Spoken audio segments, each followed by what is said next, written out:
ನನ್ನ ಬಟ್ಟೆಯ ಮೇಲೆ ಕೆಂಪು ಕಲೆಗಳು. ಇಂದು ನಮ್ಮೂರ ಶಾಂತನಜನವರ ಜಾತ್ರೆ ಅಲ್ವಾ? ಆ ಜಾತ್ರೆಯಲ್ಲಿ ನಮ್ಮ ಎತ್ತುಗಳನ್ನು ಜೋಡೆತ್ತಿನ ಗಾಡು ಸ್ಪರ್ಧೆಗೆ ಬಿಟ್ಟಿದ್ದೆ. ಆ ಸ್ಪರ್ಧೆಯಲ್ಲಿ ನಮ್ಮ ಎತ್ತುಗಳು ಪ್ರಥಮ ಸ್ಥಾನ ಬಂದಿದ್ದವನ್ನ, ಅದಕ್ಕಾಗಿಯೇ ಈ ಕೆಂಪು ಬಣ್ಣ. ಶಾಲೆ ಕಲಿತವನಾದ ನಿನಗೆ ಜೋಡತ್ತಿನ ಸ್ಪರ್ಧೆ ಏಕೆ ಬೇಕು?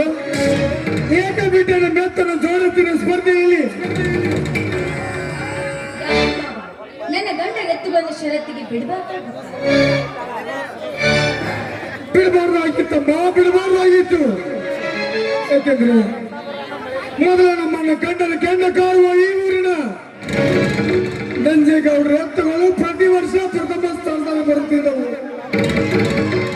ಈ ವರ್ಷ ಈ ರೈತರ ಎತ್ತುಗಳು ಪ್ರಥಮ ಸ್ಥಾನದಲ್ಲಿ ಬಂದಿವೆಂದ್ರೆ ನಮ್ಮನ್ನ ಸುಮ್ಮನೆ ಬಿಡಲಾರ ಗೌಡ.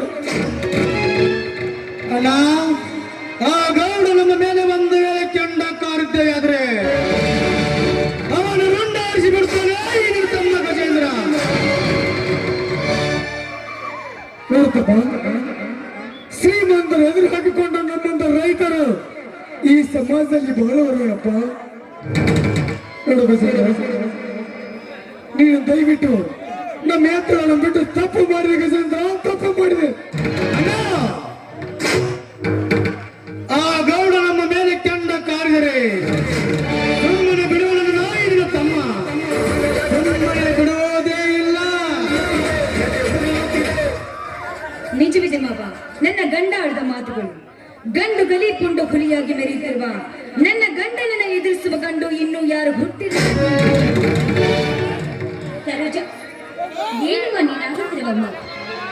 ಎಷ್ಟೇ ಆದ್ರೂ ನಾವು ಬಡವರು. ನೋಡು ವೈದ್ಯ, ಈ ಹಠ ಸರಿಯಲ್ಲ. ನಾವು ಬಡವರು ಸಮಾಧಾನವಾಗಿ ಸಾಗಿದ್ರೆ ನಮ್ಮ ಬಾಳ ಸುಗಮವಾಗಿ ಸಾಗುತ್ತೆ. ನೋಡು ಬಸವ, ನಿನ್ನ ಅತ್ತಿಗೆ ಹೇಳೋ ಮಾತಲ್ಲಿ ನಿಜವಿದೆ. ದಯವಿಟ್ಟು ಅಂತ ಶ್ರೀಮಂತರು ನಾವು ಎದುರುಕೊಳ್ಬಾರ್ದು. ಅಣ್ಣ, ಅತ್ತಿಗೆ ಏನೋ ಆವೇಶದಲ್ಲಿ ನಿಮ್ಮನ್ನು ಅರ್ಥ ಮಾಡಿಕೊಳ್ಳದೆ ವ್ಯರ್ಥ ಮಾತನಾಡಿಬಿಟ್ಟೆ. ದಯವಿಟ್ಟು ನನ್ನನ್ನು ಕ್ಷಮಿಸಿಬಿಡಣ್ಣ, ಕ್ಷಮಿಸಿಬಿಡು. ಚಿಕ್ಕಪ್ಪ, ಯಾರಿಗೆ ಕ್ಷಮೆ ಕೇಳುತ್ತಿರುವೆ? ತಪ್ಪು ಮಾಡಿದಕ್ಕಾಗಿ ನನ್ನ ಅಣ್ಣ ಅತ್ತಿಗೆಯರನ್ನು ಕ್ಷಮೆ ಕೇಳುತ್ತಿದ್ದೇನೆ ಕುಮಾರ.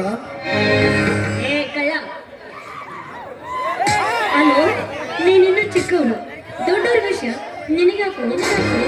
ಸುಮ್ಮನೆ ಶಾಲೆಗೆ ಹೋಗು. ಜಾತ್ರೆ ಇದೆ ಅಂತ ಶಾಲೆ ಬಿಡೋ ಹಾಗಿಲ್ಲ. ಅಲ್ಲ, ನಾನು ಶಾಲೆಗೆ ಹೋಗುವುದಿಲ್ಲ. ನಮ್ಮೂರಲ್ಲಿ ಶಾಂತನಂದ ಜಾತ್ರೆ ಇದೆ.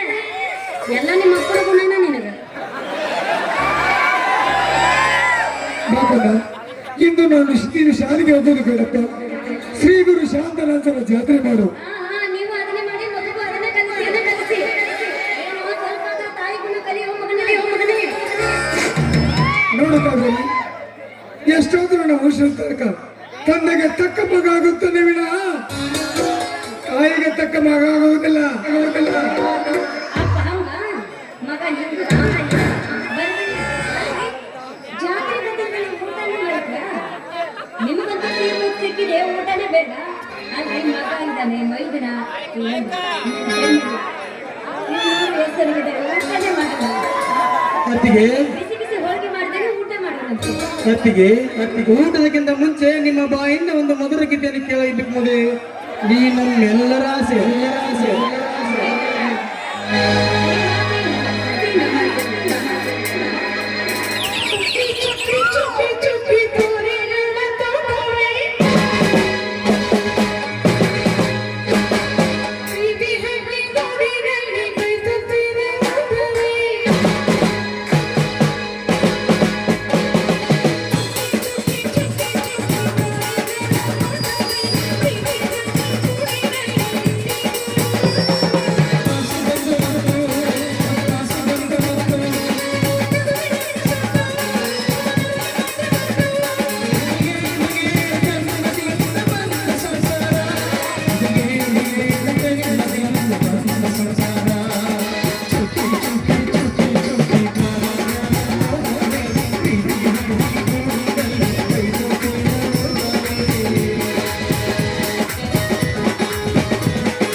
ಕರ್ಕೊಂಡ್ಬರ್ತೀನಿ ಅಂತ ಭರವಸೆ ನನಗೆ ಆಟಲ್ಲಿ ತುಂಬಾ ಸುಸ್ತ ಇದ್ದಾರೆ ಆಟಲ್ಲಿ ತುಂಬಾ ಸುಸ್ತ ಇದ್ದಾರೆ. ಆ ರೀತಿ ಮಾತನಾಡಬೇಡ ಕಾವೇರಿ, ಆ ರೀತಿ ಮಾತನಾಡಬೇಡ. ಆದಷ್ಟು ಬೇಗನೆ ಹೋಗಿ ನಾನು ಟ್ರ್ಯಾಕ್ಟರ್ ಕರೆದುಕೊಂಡು ಬರುತ್ತೇನೆ ಕಾವೇರಿ, ಕರೆದುಕೊಂಡು ಬರುತ್ತೇನೆ.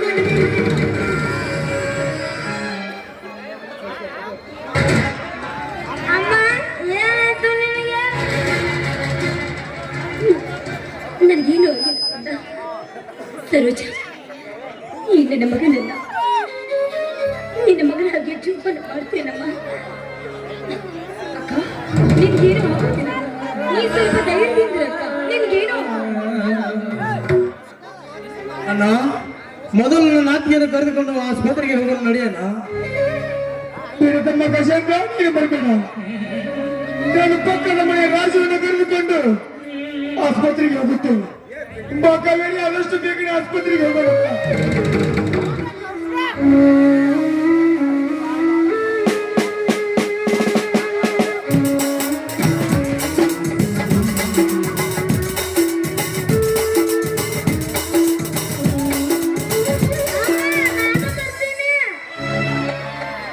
ಬೇಡ ಕಂದ, ಬೇಡ. ಅವರ ಆಸ್ಪತ್ರೆಗೆ ಹೋಗಿ ಬೇಗ ಬಂದ್ಬಿಡ್ತಾರೆ. ನಾವು ಹೆಚ್ಚು ಹೊತ್ತು ಇಲ್ಲೇ ನಿಂತ್ರೆ ಮಗು ಹಠ ಮಾಡುತ್ತೆ. ಬನ್ನಿ ಒಳಗೆ ಹೋಗೋಣ. ಆಯ್ತು ನೋಡಿ ಸರೋಜ, ಹೋಗೋಣ.